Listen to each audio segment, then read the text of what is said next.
প্রধান উপদেষ্টা ডক্টর মোহাম্মদ ইউনূস এবং তারেক রহমানের বৈঠক নিয়ে বিস্তারিত জানাতে নিউজরুম থেকে যুক্ত হচ্ছেন সহকর্মী আবুল কালাম আজাদ। আজাদ, আজকে যে বৈঠকটা শুরু হয়েছে, ইতিমধ্যে বৈঠক চলছে, সেখানে বৈঠকে কি কি বিষয় নিয়ে আলোচনা হতে পারে? অনেকেই বলছেন যে এখন সংস্কার নিয়ে আলোচনা থাকবে, সেখানে নির্বাচন নিয়েও কথা হতে পারে। এই বৈঠক আসলে আগামী দিনের জন্য রাজনীতির নির্ণায়ক হবে বলে অনেকেই বিবেচনা করছেন। আপনার মতামত জানতে চাচ্ছি।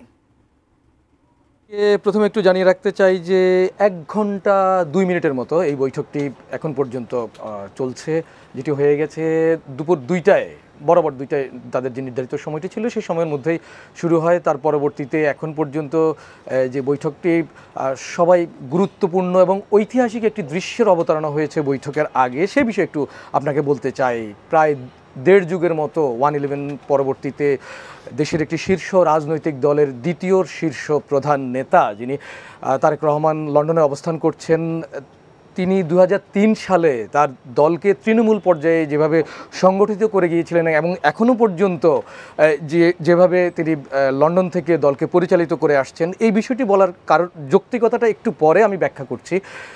যেটি করে আসছেন তারই ধারাবাহিকতায় আজকের এই বৈঠকটি ছিল তার দলের কাছে, দেশের সাধারণ মানুষের কাছে, রাজনীতিবিদদের কাছে অত্যন্ত গুরুত্বপূর্ণ এবং ঐতিহাসিক যে দৃশ্যটির অবতারণা হয়েছে সেটি হচ্ছে যে ঈদের পরে যেরকম মুসলমানদের মধ্যে এক ধরনের ঈদ পুনর্মিলনীর একটা পরিবেশ বা আবহাওয়া দেখা যায়, ঠিক সেরকমটি অধ্যাপক ইউনূস সৌহার্দ্যপূর্ণ পরিবেশে এই বৈঠকটি শুরু হওয়ার আগে তাদের মধ্যে যে আন্তরিকতা, অর্থাৎ একজন নেতা এবং একজন সরকার প্রধান দুইজনেই করমর্দন করেন এবং হ্যান্ডশেক করেন এবং প্রত্যেকের মধ্যেই একটি হাস্যোজ্জ্বল দৃশ্য দেখা গেছে যে তারেক রহমানের বহরে যারা ছিলেন বা তারেক রহমানের সঙ্গে যে নেতারা ছিলেন তারাও খুবই হাসি মুখে এই বৈঠকটিতে যোগ দিয়েছেন। ভীষণ এসি নিয়ে এলো মানি ব্যাক গ্যারান্টি অফার।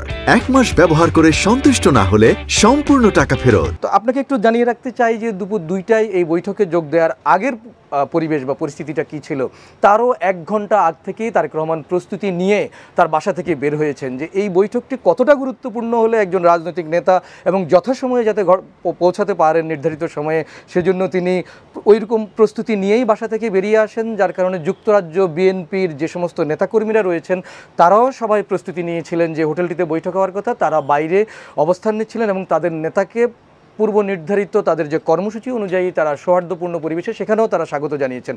পরবর্তীতে যখন বৈঠকস্থলে পৌঁছান বা হোটেলের সামনে তারেক রহমান পৌঁছান, সেখানে জাতীয় নিরাপত্তা উপদেষ্টা তিনি এবং সেই সঙ্গে প্রেস উইংয়ের প্রেস সচিব শফিকুল আলম দুজনে মিলে তাকে স্বাগত জানিয়েছেন।